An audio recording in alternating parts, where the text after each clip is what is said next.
हमारे यहाँ विपक्षी पार्टियों की तरफ से ये आज प्रेस कॉन्फ्रेंस रखी हुई है। आप सब लोगों को विदित है कि आज संविधान को बचाने के लिए जो विशेषकर अधिवक्ताओं का जो दायित्व बनता है, उसी के तहत आज हमारी ये प्रेस कॉन्फ्रेंस रखी गई है। आप सब लोग जानते हो कि पिछले दिनों जो 3 घटनाक्रम हुए, उन्हीं के ऊपर आज हम कुछ आपके बीच में चर्चा करना चाहते हैं। अभी एक हफ्ता से वाई पूर्ण कुमार, जो कि सीनियर आईपीएस अधिकारी, एडीसीपी लेवल के अधिकारी, जिन्होंने किन परिस्थितियों के तहत आत्महत्या की, वो सर्वविदित है।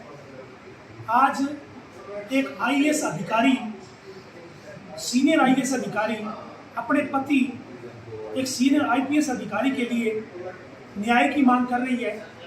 बाकायदा सुसाइड नोट, एक डाइंग डिक्लेरेशन पुलिस के सामने पड़ी है, और उसके बाद उनकी पत्नी ने भी, अमनीत ने भी बाकायदा एप्लीकेशन लिख करके दी है कि मुझे अंदेशा है कि यहाँ जो लीगल कार्रवाई है वो प्रॉपर नहीं होगी। मुझे इस बात का भी अंदेशा है कि जो अभियुक्त हैं, जो मुलजिम हैं, वो बहुत ही प्रभावशाली व्यक्ति हैं, वो इन्वेस्टिगेशन को प्रभावित करेंगे। वो ये भी कह रही है कि मुझे और मेरे बच्चों को न्याय मिलना ही नहीं चाहिए, पब्लिक को भी न्याय दिखना चाहिए कि न्याय हो रहा है।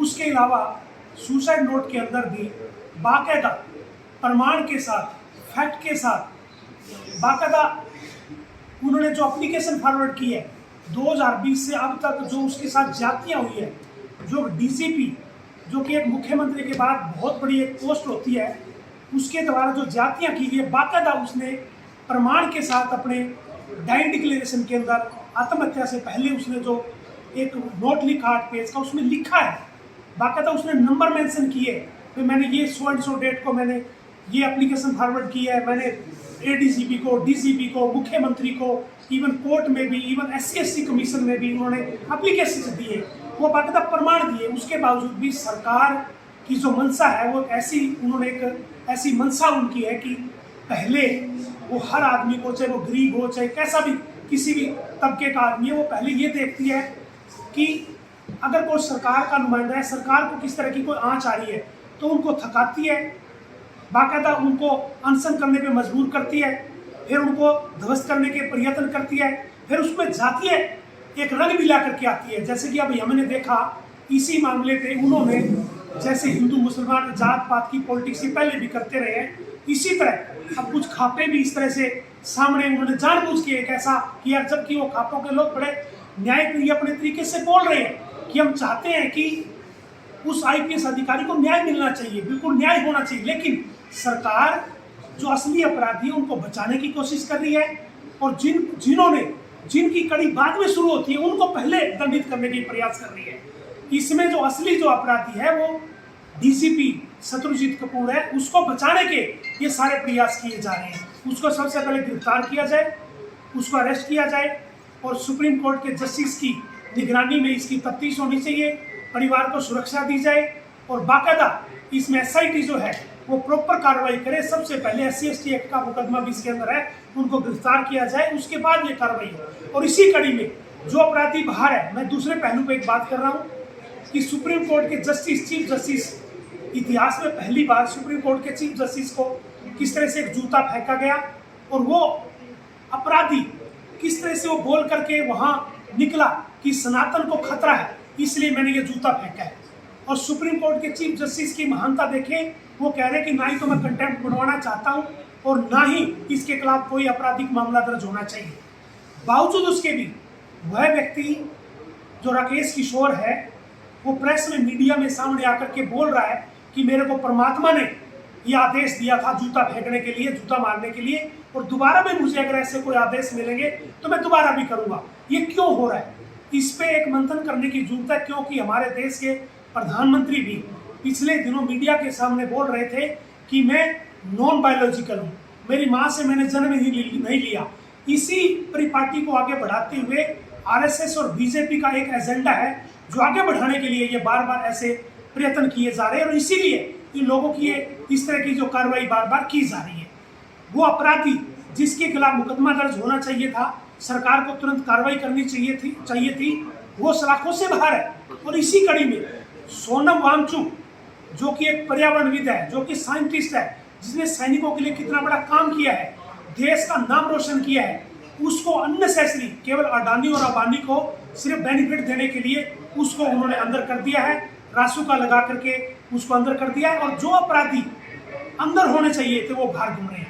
ये देश की व्यवस्था है, देश के ये हालात है। आज अगर मैं बात करूं, पत्नी बाकायदा बार बार ये कह रही है कि मेरे पे प्रेशर डाला जा रहा है। मीडिया में देख रहे हैं सरकार के लोग, मंत्री वहां करके मुझे प्रेशराइज कर रहे हैं। अगर इसकी जगह कोई और अपराधी होता, सरकार का संरक्षण प्राप्त ना होता, तो हारमोरी में 216 में मुख्यमंत्री को भी अंदर कर देते, और कोई मंत्री आता उसको भी अंदर कर देते, उनके खिलाफ भी अपराध बनता है। इसमें जो जिस तरह की कार्रवाई की जा रही है, जो प्रेशर बनाया जा रहा है, वो भी इस अपराध की श्रेणी में आते हैं। उनके खिलाफ भी कॉन्स्पिरेसी का बनता है, क्योंकि वो एक प्रोसिक्यूटिव है, जो एक पीड़ित है, उसको बार बार प्रेशराइज कर रहे हैं राजीनामे के लिए। तो इस तरह के हालात जो बढ़ाए जा रहे हैं, ये बड़ा ही दुर्भाग्यपूर्ण है। आज की जो प्रेस कॉन्फ्रेंस है हमारी रखी गई है, मैं निवेदन करूंगा। प्रेस कॉन्फ्रेंस है, ये पवार साहब ने विस्तार में इसको रामकृष्ण गवई जी हैं। ये तो सिर्फ मई में लगे थे और 6 महीने के लिए लगे हैं, और ये बुद्धिस्ट हैं और दलित समाज से हैं। तो इसमें कोर्ट में सुनवाई हो रही थी, और उसका मुद्दा भी ये था कि कोई खंडित मूर्ति है जिसका सिर कटा हुआ है। वो कह रहे थे कि ये विष्णु की है और इसमें लगाओ खजुराहो के मंदिर में। और मंदिर के अंदर उन्होंने कहा कि भाई जो है मैं विष्णु का भगत हूँ, कट्टर भगत हूँ, ये लगानी है। तो उन्होंने ये जो कहा कि भाई आप एक बार, जब वो ये कह रहा है कि मैं भगवान ने मेरे को कहा, प्रकार की जो घटना है ये बड़ी शर्मनाक है। इसका जितना विरोध किया जाना चाहिए उतना ही कम है, वो सारी जनता में इसका विरोध होना चाहिए। और इनके लिए संविधान लोकतंत्र को मायने नहीं रखता। अच्छा, एक और इसमें भी बात है कि कहीं आरएसएस ने बुलाया था, उनकी माँ ने, जो बहुत ही सभ्य महिला हैं, ऐसे बेटे को, होनहार बेटे को जन्म दिया, उनकी माँ ने भी कहीं जाने से इनकार कर दिया। वो सारा दुख उनके अंदर ही था। और इन्होंने अगर वो शरण नहीं होता, चंद्रचूड़ जी थे, वो कई बार अपना प्रधानमंत्री जी को भी बुला गए और ये तय कर लिया कि महाराष्ट्र का चुनाव कैसे जीतना। असल में तो बात यही थी, अदरवाइज कौन बुलाता है, ये तो ऑटोनोमस बॉडी है। तो उनके कदमों में आके मोदी जी के उन्होंने बड़े गलत फैसले किए, और उनके ऊपर जूता किसी ने नहीं फेंका, ना फेंकना भी नहीं चाहिए, ये गलत बात है बिल्कुल। और बहुत लोगों ने जो है उन पे फैसले नहीं किए, जो फाइल पे फैसले करने चाहिए, आस्था के ऊपर फैसले किए, आस्था पे फैसले नहीं होते कभी भी। तो कोर्ट किस लिए है, मतलब कोर्ट जिरह के लिए है और इश्यूज रखने के लिए है, फैक्ट्स रखने के लिए है, उसी पे ही फैसले होने चाहिए। अब कोई मूर्ति खंडित है, ये कौन बता सकता है ये बुद्ध की है, विष्णु की है या ब्रह्मा की है। तो इस प्रकार की बात थी ये। और गवई जी बहुत बड़े इनके जो क्रीमी लेयर है उनको भी दूर करने का, ये बहुत ही बड़े हमारे देश के बड़े व्यक्ति हैं, और जूरिस्ट हैं, और चीफ जस्टिस ऑफ इंडिया सम्मानित व्यक्ति हैं।